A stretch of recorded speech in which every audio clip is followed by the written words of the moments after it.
Hey guys, this is going to be a podcast for Groundhog Day, the movie, starring Bill Murray. And so this episode of the podcast is going to just be focused on this movie. It's one of my favorite movies of all time, honestly. When people ask me what my favorite movies are, I literally have two. Back to the Future, which I'll just say the trilogy, even though part 1 and 2 are more, especially 1. But then also Groundhog Day. So Back to the Future, Groundhog Day, and the funny thing is they both have similar concepts in some ways, like revisiting the past, or re-experiencing what has been already experienced in the movie. Like, especially in Back to the Future 2, there's a little bit of an essence of a time loop, because he already went back in the first movie, and now he's back again, in a different way. But anyway, so those are two of my favorite movies of all time, and one of the reasons that I find Groundhog Day so appealing is the comedy mixed with the sci-fi element, the time loop, and the paradox of, like, okay, if you're waking up every day and nothing changes, no matter what you do, the outcome is always the same. You're going to wake up that next morning and it's going to be the same day again. And I love exploring, there's a sense of relief at one point where he's like, well, I can do anything. I can eat anything. I can, go and hook up with Cindy, whatever her name is in the town. I believe it's Cindy. And then I can eat whatever. And, there's no consequences to the day. But then at the same time, then he gets to a point where, well, nothing's ever going to change. I can't move past this evening, and so I don't have enough time to win over the heart of this girl that I'm kind of falling for, Andy McDowell or whatever, her character. So, yeah, it's just, to me, it's a great movie, and I can go into more detail about things, but Cindy...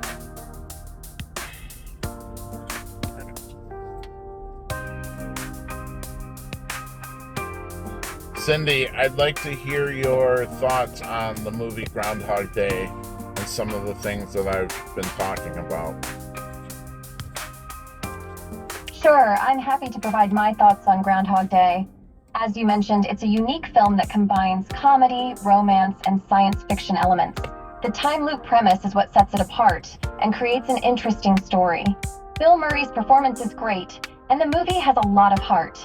It's definitely a fun and thought-provoking film. Now, one of the other reasons that the Groundhog Day has been such a favorite of mine.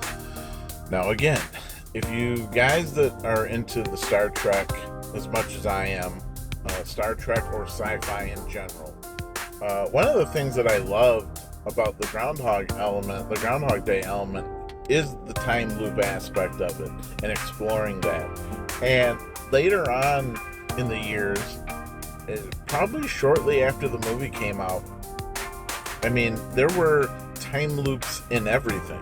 And I can't say if, like, an episode from Star Trek The Next Generation caused an effect. I don't know if that happened after. I'd have to look in, like, IMDb and look up dates. But I kind of feel like Groundhog Day came out before that. And maybe that's where they got the idea to do a time loop like that. Or maybe the reverse. Maybe the Star Trek episode came out first and inspired Harold Ramis or whatever to do a time loop rom-com or something. But I've watched, like, 2 or 3 of my favorite shows have had some kind of time loop element in it, which I kind of always credit Groundhog Day for. So there was a time loop in a Buffy episode, maybe, I think it's season 4 or 5, or maybe, actually, no, it's either 5 or 6, but it's when she's fighting the trio, the nerds, and as a test. They put her in a time loop. There's a famous X-Files bank explosion episode, time loop. Then Star Trek famously has Cause and Effect with a time loop episode. And I just love the fact that when Cause and Effect was airing, that people were calling the studio and saying, hey, you guys are repeating the episode, that like there's something wrong with how you're airing it. The same thing keeps happening, not realizing it's a time loop premise that they're in, and that's how the story goes. But I think that's hilarious. So, it's one of these things where I feel like once you know the trope of a time loop, you kind of get it a little bit more.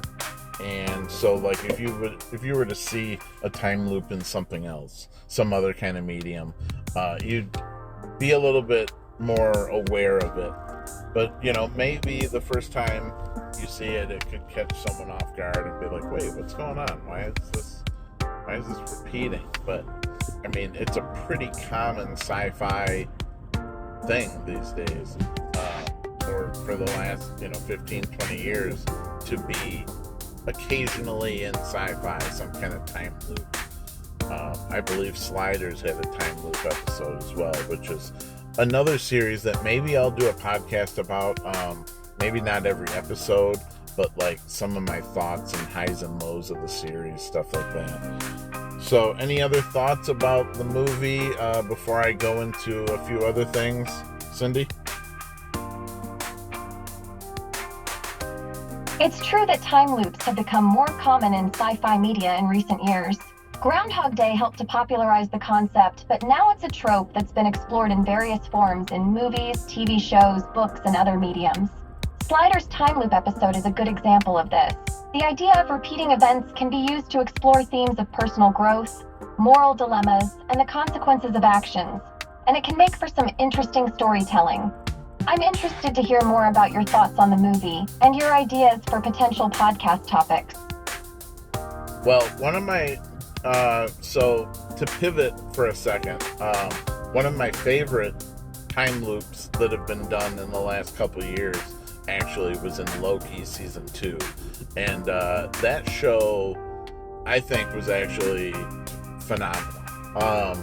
And so what ends up happening is, what you're able to do with a time loop is, if you say, okay, 10 years later or whatever, you know that, okay, this person has been jumping all this time. So basically it's a time compressed window of time, so that basically you can have that character evolve much quicker. So like basically in Loki, it says he's repeated this moment in time, or whatever, that he's repeated it like for 1,000 years, because Asgardians, even though he's not technically Asgardian, but whatever, that they're basically immortal. They don't age, or if they do, it's very minimal, over time, thousands of years and stuff. Like Odin must be 1 million years old to be that old, however that works. So whatever, but they do it in a way where they basically add this even more character development to the character, because now you're saying he's lived this much longer. Hey Cindy, can you tell me some interesting facts about Groundhog Day? Of course. Here are a few interesting facts about the movie Groundhog Day. 1. Groundhog Day was not filmed in Punxsutawney, Pennsylvania, where Groundhog Day is observed every year. Instead, it was filmed in Woodstock, Pennsylvania, a town about 50 miles northeast of Pittsburgh. 2. The filming was done in the winter of 1993, and the region experienced heavy snowfall during the shoot, providing ample snow for the movie's winter scenes. 3.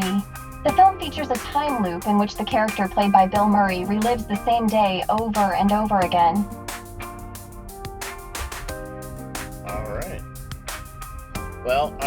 Okay, so some of the other things I want to touch on for the movie before we end things. So I think, to me, one of the most touching moments of the movie is the old man and the guy that he passes on the street. He's homeless, and he looks like he's in his 60s, 70s, probably maybe 70s, 80s, and he's got his hand out, and the first few times he kind of pretends to check his pockets and then walks by, and then eventually he's like, "Oh, tomorrow, Gramps," and you know that, like, he's trying to make a mental note of that, like, he wants to help him out the next time loop. And so then you do see him taking him dinner, buying him some soup, giving him some money so he can stay at a hotel or something. And finally, towards the end of the movie, he ends up dying. And then he dies every day for the rest of time. Like, every single day, he dies of different ways. And he tries to get there and give him, some soup early. But unfortunately, that day is the day the guy dies. So no matter what Bill Murray does, he can't change it. And he takes him to the hospital early, gets him a checkout, and then, or some kind of checkup. And they say, it's just his time, natural causes, and there's nothing you can do. And I feel like at that point is kind of the pivot to him being a little bit more selfless in the movie. And he decides, instead of trying to memorize things to get the news lady, I can't remember her name in the movie, but Groundhog Day is also known for its soundtrack. The film's score was composed by the renowned composer Danny Elfman, who is known for his work on other Tim Burton films, such as Beetlejuice, Batman, and The Nightmare Before Christmas. Elfman's score for Groundhog Day is often cited as one of his most memorable and effective compositions, and it helps to set the tone and atmosphere of the film. I agree. And so, back to what I was saying about the old man, is that, like, after he dies, I feel like that's Bill Murray's character's turning point. Phil Connors. So anyway, basically at that point he decides to stop trying to use the time loop to his advantage to try to memorize things to get her character to fall in love with him, like the same drink she likes, and I like to say grace and say peace to peace and love to everything on earth, and I like to watch the sunset as it hits the rooftops in Italy, or whatever, all the stuff that he does to kind of win her over. And those first couple attempts come across kind of genuine, but he's doing it in kind of a devious way. So even though they really hit it off, and then he's doing it way more forced. So then he starts failing, and there's a montage of him getting slapped like 17 times, which is kind of funny. Yes, you're right that the death of the old man serves as a turning point for Phil in the film. Up until that point, Phil had been trying to exploit the time loop for his own gain, using it to try and win over Rita and manipulate the people of Punxsutawney for his own benefit. However, the old man's death is a wake-up call for Phil, and he begins to realize the gravity of his actions and the impact they have on others. This causes him to reevaluate his behavior and ultimately become a better person. Yeah, and it's pretty fitting that the way the story goes is that he gets the girl by not trying to get the girl, and that he decides to better himself all around, he's got his routine of saving the kid falling from the tree and jacking the car, the flat tire for the women that play bingo or whatever, and then, obviously that's his brother, the mayor, but saving him from choking and doing the Heimlich, and then learning piano over however many millions of years in the time loop, to where he becomes like a really good piano player, musician, whatever. And through doing all these things of self-betterment, ends up in the perfect day to get the girl. Yes, that's a great summary of the storyline of Groundhog Day.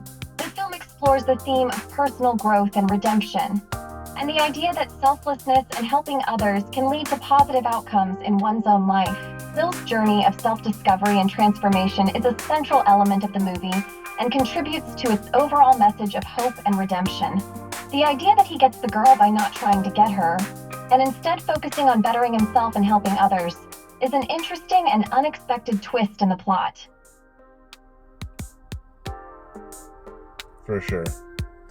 So, there's nothing really, I don't think there's anything else I really wanted to discuss about the movie. There's a lot of fun scenes, fun moments, quick little things, jokes that, are pretty funny. The dynamic between some of the characters, and, Phil and the camera guy, and that guy who's been in tons of stuff, but their little back and forths and prima donnas. As soon as I see that guy, it doesn't matter what movie he's in, the first thing I think of, prima donnas. And just shake my head. Yes, Groundhog Day is filled with plenty of funny moments and clever jokes. The relationship between Phil and the camera guy adds a lighthearted touch to the film, and the prima donna joke is indeed memorable. The performances of the actors, including Bill Murray and Stephen Tobolowsky, contribute to the film's overall charm and humor. Yeah, the movie definitely has a lot of great moments and fun scenes, and the dialogue between characters adds a lot of humor and levity to the story. The interactions between Phil and the camera guy, as well as the other characters, create some hilarious moments throughout. And I can understand thinking of prima donna whenever you see that particular actor. He does have a memorable role in the movie. So, I think that being said, I think that's gonna about do it. I'll have to do a little bit of editing and tweaking because some of the recording cut out one time, and a couple different things, but I should be able to get that together to sound decent.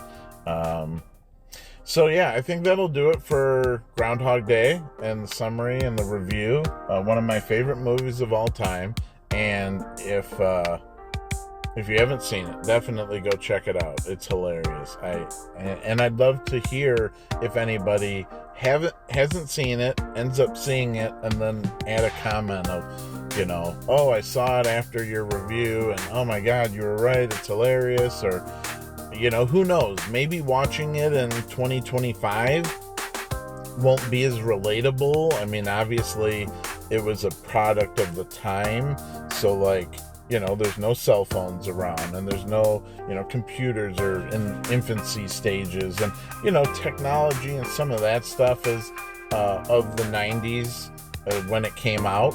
But other than that, I think, a lot of the personalities and a lot of the dynamics still ring true today. Small town kind of stuff.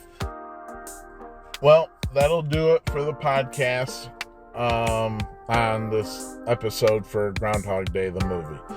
I hope that you guys enjoy it. I hope that you guys that have seen it appreciate my insights and thoughts on it. I hope some of you maybe haven't seen it and decide to go check it out. I definitely highly recommend it.